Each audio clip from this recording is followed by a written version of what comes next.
إن الحمد لله وحده والصلاة والسلام على من لا نبي بعده أما بعد فقد قال الله تعالى في كلامه المجيد والفرقانه الحميد تعاونوا على البر والتقوى ولا تعاونوا على الإثم والعدوان صدق الله العلي العظيم।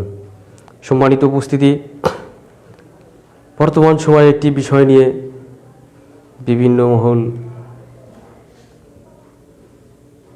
ব্যতিব্যস্ত হয়ে আছে, সেটা হলো ভাস্কর্য নির্মাণ। ইতিপূর্বে আমাদের মুরব্বীদের মুখ থেকে এ বিষয়ে আমরা অনেক আলোচনা শুনেছি। সম্মানিত উপস্থিতি, এই ভাস্কর্য ইসলামে কতটুকু সমর্থিত, ইসলাম এটাকে কতটুকু সমর্থন করে, এটা আমাদের জানার বিষয়। সম্মানিত উপস্থিতি, এখন কথা হলো যে সব ক্ষেত্রে ইসলামকে বাদ দিয়ে এগুলো করা যায় না। না, যারা মুসলমান, যারা ইমানদার, তাদের প্রতিটি ক্ষেত্রে, প্রতিটি কর্মে ইসলামই তাদের স্মরণীয়। ইসলামকে বাদ দিয়ে তারা কোনো কিছু করতে পারে না, কারণ ইসলাম এমন একটা জীবন বিধান যেখানে কোনো কিছু বাদ নেই। এজন্য আপনি যাই করতে যান, ইসলামকে সামনে রাখতেই হবে। আসলে ইসলামের দৃষ্টিতে হাদিস শরীফের মধ্যে আসছে, যেই ঘরে কোনো প্রাণীর ছবি থাকে সেখানে রহমতের ফেরেশতা প্রবেশ করে না। সম্মানিত উপস্থিতি, তাহলে যেখানে প্রাণীর ছবি থাকলেই রহমতের ফেরেশতা প্রবেশ করে না, সেখানে আপনার মূর্তি, ভাস্কর্য, এগুলার কি বিধান? সম্মানিত উপস্থিতি, ইসলামে এগুলা গর্হিত, ঘৃণিত, অন্যায় কাজ। এজন্যে অবশ্যই আমরা যারা মুসলমান, আমাদের এই গর্হিত, অন্যায়, গুনার কাজ থেকে সকলকেই বিরত থাকা উচিত। সম্মানিত উপস্থিতি, এখন কার মূর্তি, কার ভাস্কর্য স্থাপন করা হবে? যার ভাস্কর্য স্থাপন করা হবে তিনি হলেন বঙ্গবন্ধু শেখ মুজিবুর রহমান। তিনি হলেন এদেশের স্বাধীনতার স্বপ্নদ্রষ্টা, তিনি হলেন এদেশের স্বাধীনতার স্থপতি, তিনি সর্বজন শ্রদ্ধেয় একজন ব্যক্তি। সম্মানিত উপস্থিতি, তাহলে সর্বজন শ্রদ্ধেয় একজন ব্যক্তিকে নিয়ে ছিনিমিনি করা এটা আদৌ ঠিক না। সম্মানিত উপস্থিতি, সর্বজন শ্রদ্ধেয় ব্যক্তিকে নিয়ে এমন কোনো কর্মকাণ্ড করা যাবে না যেটা এদেশের গ্রহণযোগ্য এবং জ্ঞানীগুণী উলামায়ে কেরামদের কাছে অপছন্দনীয় হয়। সম্মানিত উপস্থিতি, শেখ সাহেবকে জাতির জনক বলা হয়। শেখ সাহেব কিন্তু কোনো গোষ্ঠী, কোনো দলের নেতা নয়। শেখ সাহেব কিন্তু এদেশের সর্বজন শ্রদ্ধেয় একজন ব্যক্তি। তাকে বিভিন্ন জায়গায় জাতির জনক হিসাবে লেখা হয়, জাতির জনক বলা হয়। তাকে কিন্তু আওয়ামী লীগের জনক বলা হয় না। সম্মানিত উপস্থিতি, তাহলে এক্ষেত্রে আমরা জানতে পারি যে বঙ্গবন্ধু সর্বজন শ্রদ্ধেয় একজন ব্যক্তি, আর সর্বজনের মধ্যে ওলামায়ে কেরামও আছে। সম্মানিত উপস্থিতি, ওলামায়ে কেরামও বঙ্গবন্ধুকে শ্রদ্ধা করে, ওলামায়ে কেরামও বঙ্গবন্ধুকে ভালোবাসে। তাহলে ওলামায়ে কেরাম যদি বঙ্গবন্ধুকে ভালোবাসে, বঙ্গবন্ধুকে শ্রদ্ধা করে, তারা কি এই দাবি করতে পারে না যে বঙ্গবন্ধুকে নিয়ে ছিনিমিনি করা যাবে না, বঙ্গবন্ধুকে নিয়ে ভাস্কর্যের নামে এদেশে মূর্তি স্থাপন করা যাবে না? এই দাবি কি তারা করতে পারে না? অবশ্যই তারা করতে পারে। সম্মানিত উপস্থিতি, অনেকে আমরা মনে করতে পারি বঙ্গবন্ধুর প্রতি বিরোধিতার থেকেই, বঙ্গবন্ধুর প্রতি ঘৃণার থেকেই হয়তো তারা বঙ্গবন্ধুর এই ভাস্কর্য স্থাপন করতে বিরোধিতা করে আসছে। আসলে বিষয়টা তা নয়।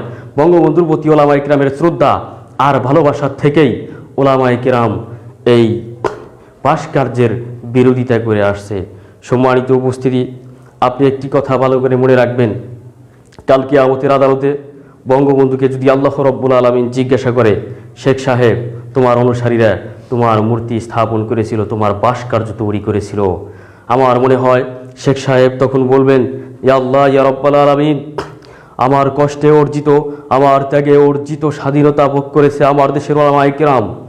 তারা, আমার অনুসারীরা যখন আমার মূর্তি রাস্তার মোড়ে মোড়ে স্থাপন করেছে, আমার ভাস্কর্য রাস্তার মোড়ে মোড়ে স্থাপন করেছে, তখন তারা প্রতিবাদ করেনি, তখন তারা বাধা দেয়নি। তারা যদি প্রতিবাদ করত, তারা যদি বাধা দিত, তাহলে রাস্তার মোড়ে মোড়ে আমার ভাস্কর্য স্থাপন হতো না। কাল কিয়ামতের ময়দানে বঙ্গবন্ধু যদি আল্লাহর আদালতে ওলামায়ে কেরামের বিরুদ্ধে অভিযোগ দায়ের করে, তখন অবশ্যই ওলামায়ে কেরাম কিন্তু আসামির কাঠগড়ায় দাঁড়াবে। সম্মানিত উপস্থিতি, ওলামায়ে কেরাম তাদের দায়বদ্ধতা থেকেই, তাদের দায়িত্ব থেকেই, তাদের জবাবদিহিতার থেকেই এই ভাস্কর্যের প্রতিবাদ করে আসছে। সম্মানিত উপস্থিতি, এটা আসলে বিরোধিতা নয়, এটা আসলে আওয়ামী লীগ এবং বঙ্গবন্ধুর প্রতি ঘৃণার থেকেই নয়, বরং সম্মান, শ্রদ্ধা আর মহব্বতের থেকেই এই ভাস্কর্যের বিরোধিতা। সম্মানিত উপস্থিতি, আসলে ভাস্কর্যের মধ্যেই কি মানুষকে মূল্যায়ন করা সীমাবদ্ধ রয়েছে? একজন মানুষকে সম্মান করতে, একজন মানুষকে শ্রদ্ধা জানাতে ভাস্কর্যই কি মূল মাপকাঠি? সম্মানিত উপস্থিতি, তাহলে আপনি দেখেন বঙ্গবন্ধুর রাজনৈতিক গুরু মৌলানা আব্দুল হামিদ খান ভাসানীর ভাস্কর্য এদেশে আছে কিনা? নেই। মৌলানা আব্দুল হামিদ খান ভাসানীর ভাস্কর্য নেই। তাহলে আমরা কি তাকে সম্মান করি না? আমরা কি তাকে শ্রদ্ধা করি না? আমরা কি তাকে ভুলে গেছি? সম্মানিত উপস্থিতি, এদেশের আরেকজন বিখ্যাত ব্যক্তিত্ব শেরে বাংলায় কে ফজলুল হক, তার ভাস্কর্য নেই। তাকে কি আমরা সম্মান করি না? তাকে কি আমরা ভুলে গেছি? হাজী শরীয়তুল্লাহর ভাস্কর্য নেই। আমরা কি তাকে ভুলে গেছি? আমরা কি তাকে সম্মান করি না? সম্মানিত উপস্থিতি, শহীদ তিতুমির মীর নেসার আলীর ভাস্কর্য নেই। আমরা কি তাকে সম্মান করি না?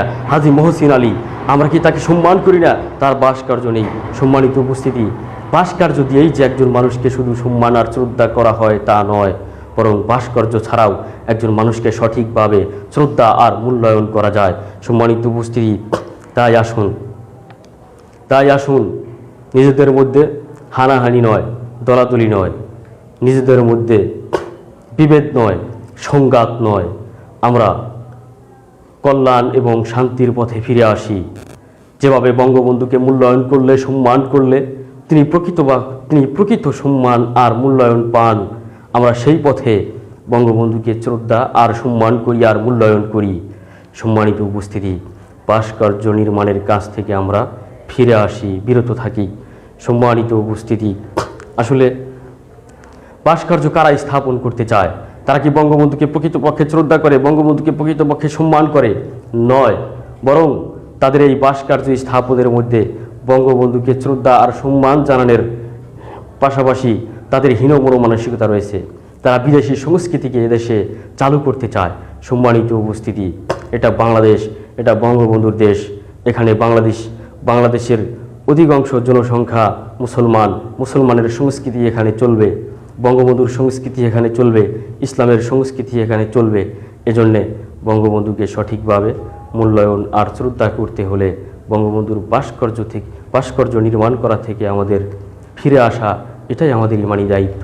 আল্লাহ তাআলা আমাদের সকলকে বোঝার তৌফিক দান করুক, কবুল করুক, আমিন। ওয়া মা তাওফিক ইল্লা বিল্লাহ।